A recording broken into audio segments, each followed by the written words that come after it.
Welcome back to the show, Talk with Your Doc. And with me is Dr. Gabriel Mapeso, who is a surgeon at Thunder Bay Regional Health Science Center. Dr. Mapeso, you were mentioning about small children can also get affected with the ulcerative colitis and Crohn's disease. So what age does it start? I've seen them as early as less than 10 years old, and they can be very devastating because the growth of the child or the children are stunted. They have malnutrition, and they have severe malabsorption as well, and nutritional abnormalities. So it can affect young children under growth as well. So 10 years of child being affected with this inflammatory bowel disease, what happens to their life further? So it remains lifelong, or?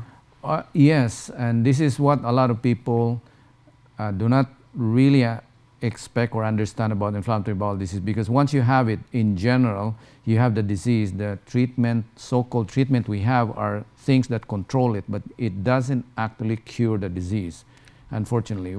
There's still a lot of research going on about curing inflammatory bowel disease, but it's actually managing or treating the symptoms so that it's not as bad. Right. So there are two main types of inflammatory bowel disease, ulcerative colitis and Crohn's disease. Can you please tell us some differences in the clinical signs and symptoms? Yes, in the Crohn's, it's a very interesting disease. Both of them are.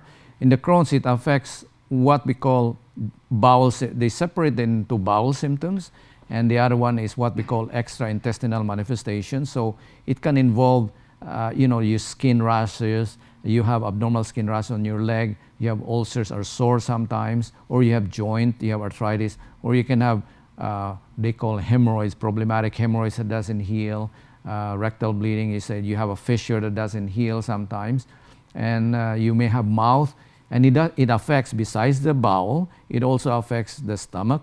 It can also affect the small bowel, the large bowel, and it can affect the mouth as well, and the esophagus. So that's about Crohn's. That's about Crohn's. Correct. Crohn's disease. The ulcerative colitis is very specific. It's usually in the lining of the large bowel.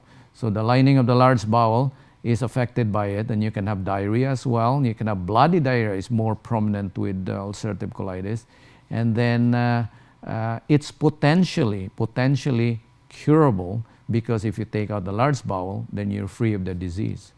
Okay. Now, how do we diagnose it? By various investigations, the ulcerative colitis and Crohn's, or what do we do to diagnose and differentiate them? When you go to a specialist and have it done, they do a lot of tests, investigation, but one of the most important things that they do, including Dr. Johnny is a pathologist, is we take biopsies of the lining of the bowel, and then the biopsies will determine what kind of type it is.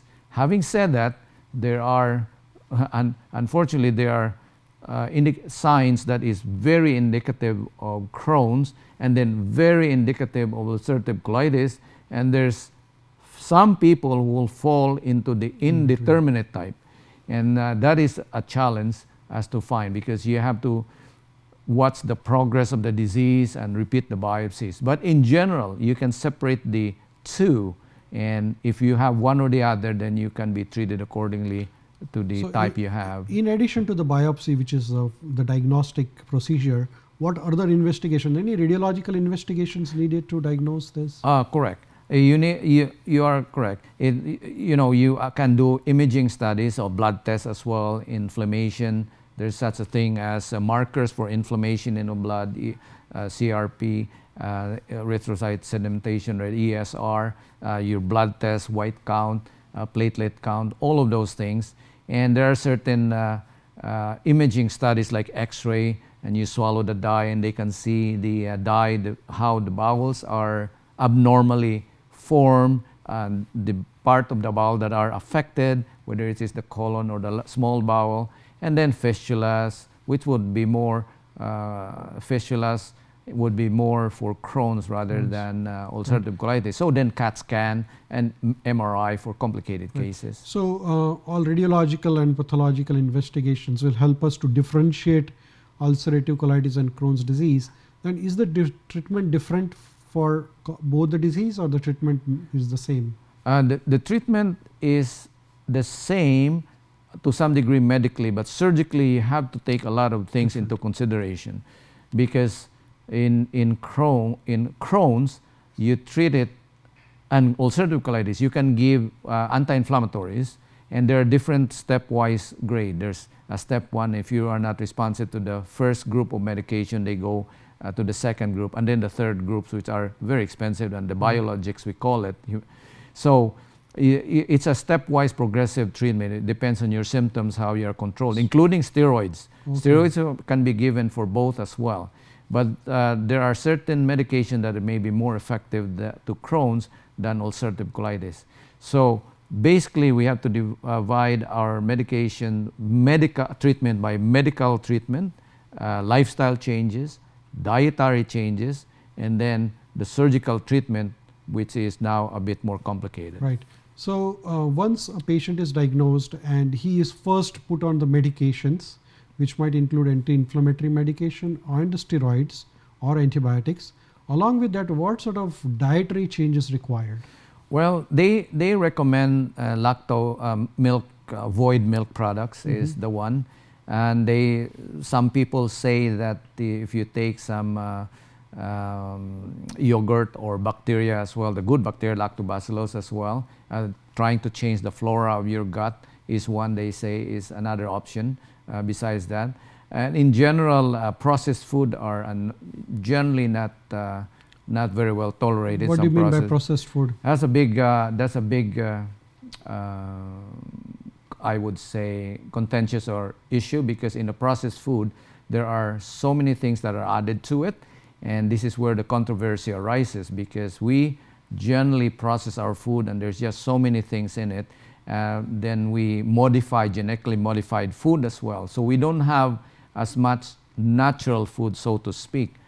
And our diet tends to be more on fat, tends to be more on sugar, tends to be more on carbohydrates, which I think some people say that may aggravate inflammatory bowel disease as well. Low carbohydrate, low fat, low sugar diet. Yeah.